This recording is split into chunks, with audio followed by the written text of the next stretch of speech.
Hello, Machima, and you're watching Morning Pulse on Hornbill TV.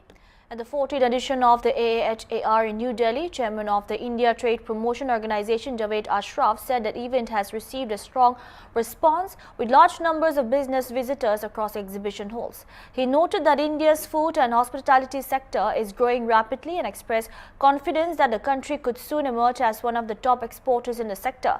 Ashraf also said international participation remains strong with 155 exhibitors from 17 countries taking part. नहीं, response बहुत ही अच्छा है। आज जैसे अब ये पहला घंटा है पहले दिन का, तो ऑलरेडी यहाँ काफ़ी बिजनेस विजिटर्स आ चुके हैं। आप करीब हर हॉल, हर एग्जीबिशन में और हर एग्जीबिटर, एक 1800 एग्जीबिटर है। अभी हम लोग इस पूरे हॉल्स के बीच से गए थे, तो सब जगह मीटिंग शुरू हो गई हैं। रिस्पांस बहुत अच्छा है और जैसे मैंने पहले भी कहा है कि ये एक ऐसा सेक्टर है जिसकी बहुत तेजी से बढ़ोतरी हो रही है भारत में, और एक्सपोर्ट्स में भी बहुत तेजी से बढ़ोतरी हो रही है। तो इसलिए रुचि बहुत है, उत्साह बहुत है और एक बहुत सकारात्मक माहौल मैं देख रहा हूं और मुझे इसमें पूरा विश्वास है कि आने वाले समय में, जैसे हमारे माननीय मंत्री जी ने कहा कि ये भारत पहली दूसरी स्थान पे अवश्य आएगा जहां तक निर्यात का सवाल है। सर, गल्फ कंट्रीज का पार्टिसिपेशन किसी तरह का देख रहे हैं आप यहाँ पर? नहीं, ये अभी अपने जितने उनके यहाँ सबके रिप्रेजेंटेटिव्स होते हैं तो वो तो यहाँ पे हैं, और जैसे मैंने कहा जितने एग्जीबिटर्स थे उसमें से कोई कैंसिल नहीं हुआ है। बाहर से, विदेश से 155 एग्जीबिटर्स आए हुए हैं और 17 देशों के हैं। चूंकि अधिकांश वो south east Asia, Australia, Canada, Europe के हैं और लैटिन अमेरिका के हैं, तो इस युद्ध का उन पे उतना अधिक प्रभाव नहीं पड़ा है जैसे जो लोग खाड़ी देश में हैं उनको लिए पड़ा है। खाड़ी देश से अधिकांश जो लोग आते हैं विजिटर्स के रूप में आते हैं, यहाँ सामान खरीदने की दृष्टि से आते हैं, बिजनेस बनाने की दृष्टि से आते हैं। तो उन लोग शायद अभी भी उम्मीद करेंगे कि कल अगर एक आध दिन में फ्लाइट्स खुले तो वो जरूर यहाँ आएंगे। Thank you sir. Meanwhile, Antonio Bartoloi, the ambassador of Italy to India, said that the fair provides an important platform to strengthen cooperation in the agro-food sector. He added that the upcoming free trade agreement could boost trade and investment, while efforts are also being made to create fast-track corridors to ease trade procedures between the two countries. First of all, it's a great honor because, as you said, it's the first time in 40 years. This is the most important food and hospitality fair in India, so it's meaningful to be the partner country for such an event. Second is an opportunity to highlight how, especially the new FTA, will boost both trade and investment in the agri-food sector, which is so important for both countries.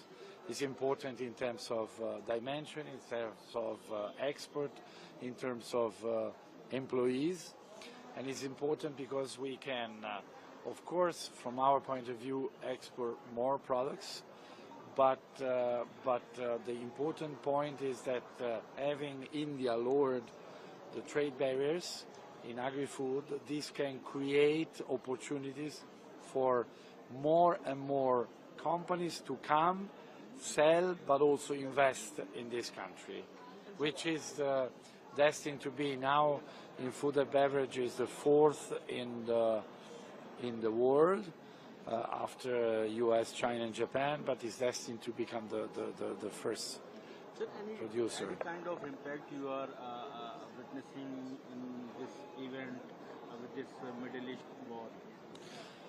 Of course, the war is never good for trade, and trade is always good to prevent war, as we know. In this very moment, there is a direct impact. For example, the disruption of flights. But we as diplomats, the ministers, politicians have to look forward and beyond. Also IMEC, for example, which is very affected by the turmoil in Middle East, is a project of vision and it's a big boost also for trade between two seas, and now the bulk of the trade travels across the seas. So we are very confident in these projects, and we will create a fast-track corridor to facilitate also the custom procedures between India and Italy to make trade smoother. Also, Union Minister Piyush Goyal, while attending the 40th edition of AAHAR International Food and Hospitality Fair, said that the event is not just an exhibition but a festival. He noted that Italy is a partner country this year and expressed confidence that such exhibitions will help India benefit from new opportunities created by free trade agreements.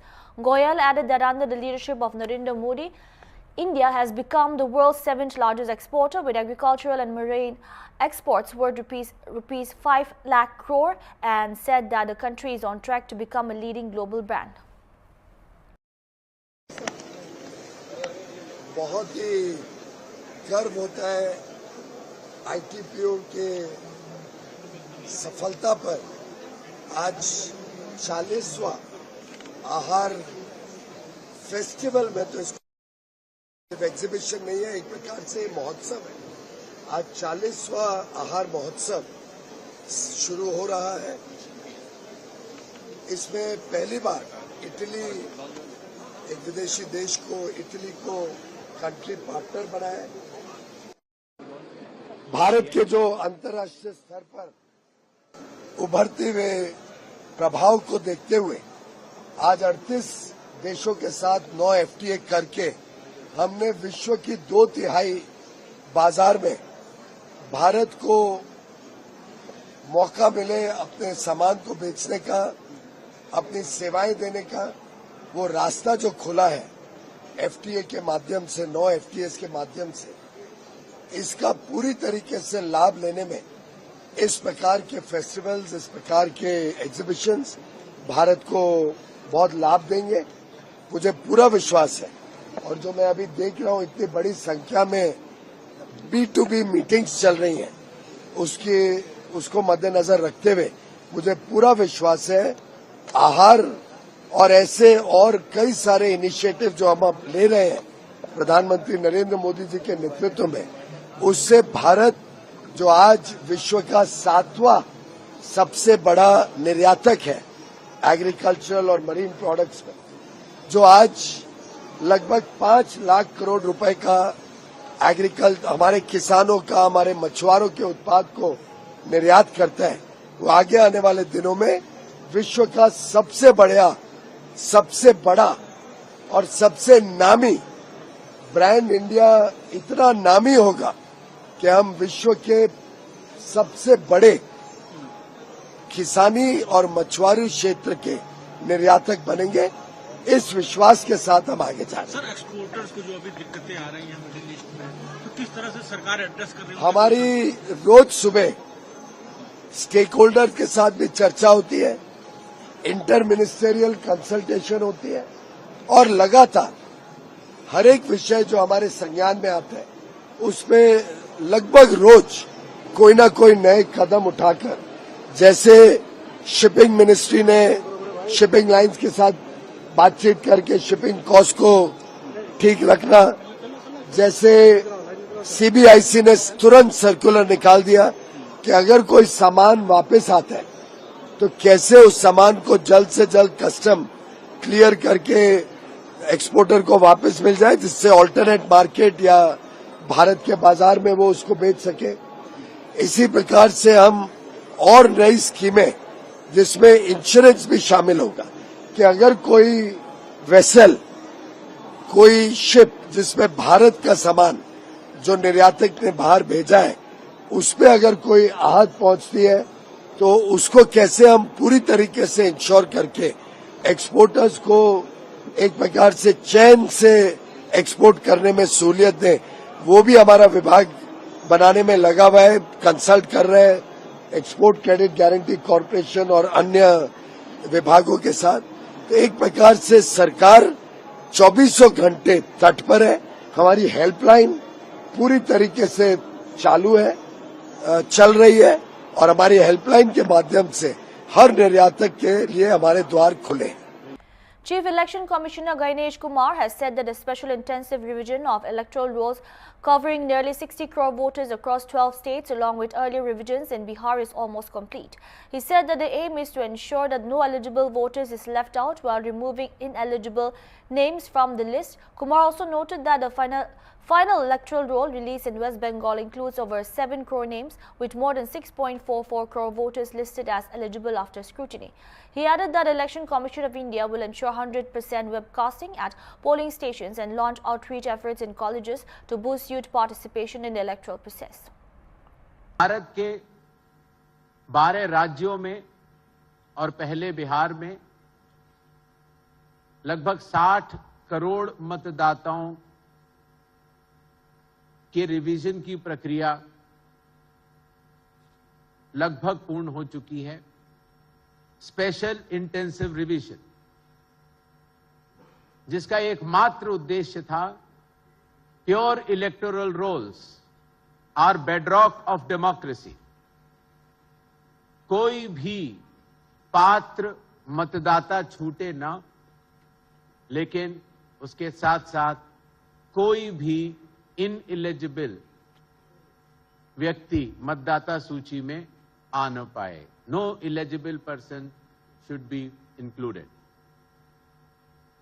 अभी हाल में ही जो 28 फरवरी को waste Bengal की final electoral roll निकली है, उसमें कुल मिलाकर 7 करोड़ 8 लाख नाम हैं और जिसमें कि अंडर एडजुडिकेशन वाले अगर हटाए जाते हैं तो 6 करोड़ 44 लाख 52 लाख 609 मतदाताओं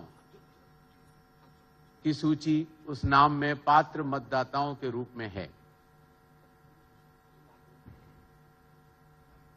पश्चिम बंगाल में 80,000 से भी अधिक पोलिंग स्टेशंस हैं, जिसमें से कि अधिकांश 61,000 रूरल एरियाज में हैं। आप सभी के माध्यम से मैं सभी मतदाताओं को बताना चाहता हूं कि हर पोलिंग स्टेशन में 100% वेबकास्टिंग होगी, जिसकी की सूक्ष्म निगरानी चुनाव आयोग के कर्मी करेंगे। वुमेन मैनेज्ड, महिलाओं द्वारा मैनेज्ड 10,000 से भी अधिक पोलिंग स्टेशंस होंगे और 634 मॉडल पोलिंग स्टेशंस भी होंगे।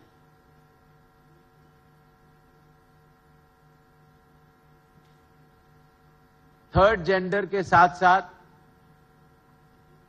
वेस्ट बंगाल में लगभग 3,78,000 के आसपास 85 ईयर्स 85 वर्ष से ज्यादा उम्र के हमारे मतदाता हैं, जिनको ये सुविधा रहेगी कि वो होम वोटिंग फैसिलिटी की व्यवस्था का उपयोग कर सकते हैं। 100 वर्ष से ज्यादा भी वेस्ट बंगाल में 6,000 से भी अधिक हमारे मतदाता हैं और सर्विस इलेक्टर्स लगभग 1,20,000 से 30 साल के बीच में लगभग 1 करोड़ 31 लाख और 18 से 19 की उम्र के बीच में भी 5,23,000 मतदाता हैं।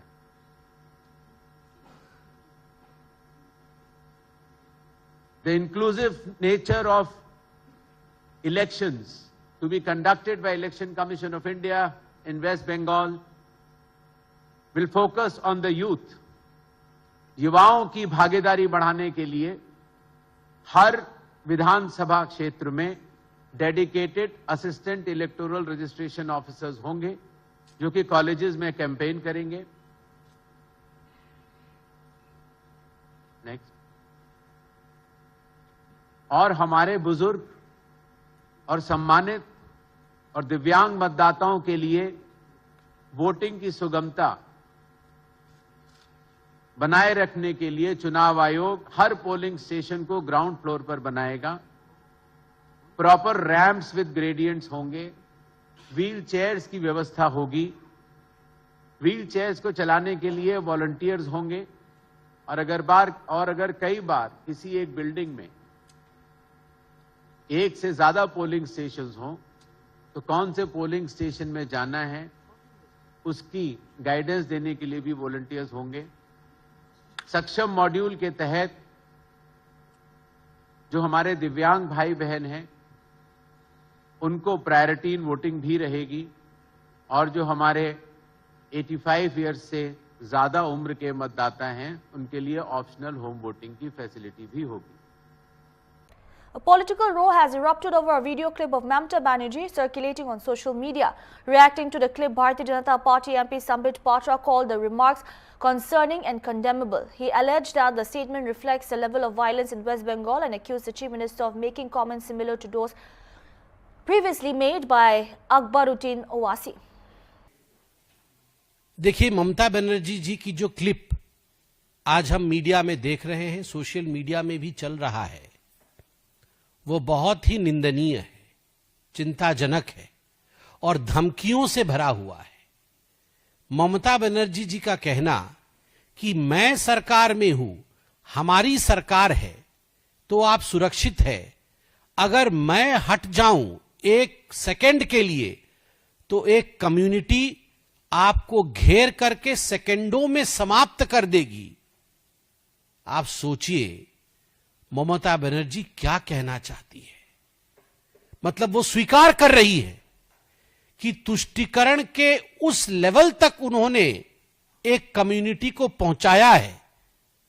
वो स्वीकार कर रही है कि हिंसा इस कदर बंगाल में हो रहा है कि एक मिनट में, एक सेकंड में एक पूरी की पूरी कम्युनिटी साफ की जा सकती है, उनको मारा जा सकता है, उनको बंगाल के पृष्ठभूमि से हटाया जा सकता है।